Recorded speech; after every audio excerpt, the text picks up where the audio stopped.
यदि हम आपको बताएं कि महाशिवरात्रि के दिन ना ही शिव जी का जन्म हुआ और ना ही शिव पार्वती का विवाह हुआ था और ना ही शिव शक्ति का विवाह हुआ था।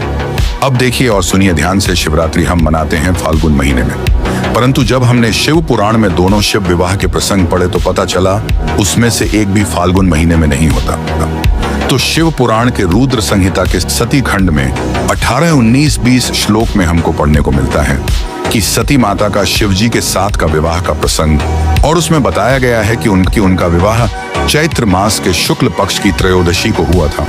और वैसे ही शिव पुराण के रुद्र संहिता के पार्वती खंड के अध्याय 35 श्लोक 58 से 61 हमको मिलता है पार्वती माता का शिव जी के साथ का विवाह का प्रसंग, जिसके अंदर वशिष्ठ मुनि और ऋषियों ने को बताते हैं यह तिथि कितनी पावन तिथि है। इसके अंदर यह वाले ग्रह यह वाले योग बनाते हैं और उसके साथ यह वाला ग्रह उत्तम है, और कैसे इस तिथि से उत्तम तिथि कोई हो ही नहीं सकती शिव जी और पार्वती जी के लिए।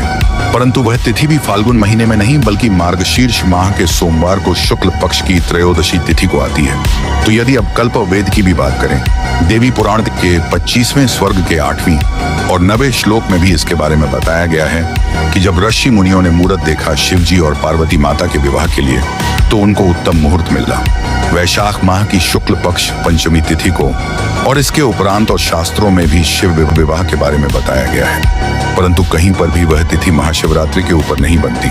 तो अब प्रश्न यहाँ आता है कि यदि महाशिवरात्रि के दिन उनका विवाह नहीं हुआ था तो उस दिन क्या हुआ था, हम क्यों मनाते हैं महाशिवरात्रि? आखिरकार अब इसका जवाब हमें संपूर्ण में शिव पुराण के विश्वेश्वर संहिता, स्कंद पुराण, शिव रहस्य, इन सब में मिल जाता है। शिवरात्रि वर्ष में एक बार ही नहीं परंतु हर महीने में आता है। हर महीने की चतुर्दशी शिवरात्रि कही जाती है, परंतु महाशिवरात्रि की मध्य रात्रि को शिव जी पहली बार अपने शिवलिंग स्वरूप में प्रकट हुए थे, ये भगवान विष्णु और ब्रह्मा जी के सामने।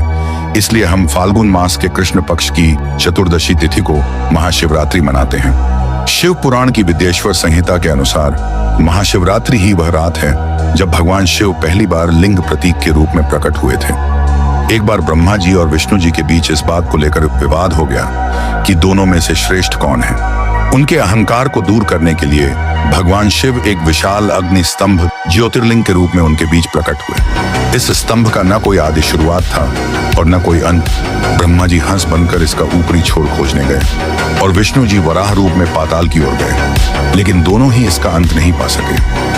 तब शिव जी अपने वास्तविक रूप में प्रकट हुए। चूंकि भगवान शिव इस दिन पहली बार निराकार अग्नि स्तंभ से साकार रूप में आए थे और ब्रह्मा विष्णु ने पहली बार उनकी पूजा की थी, इसलिए इस दिन को महाशिवरात्रि के रूप में मनाया जाता है। शिव जी ने स्वयं कहा है कि यह तिथि उन्हें अत्यंत प्रिय है।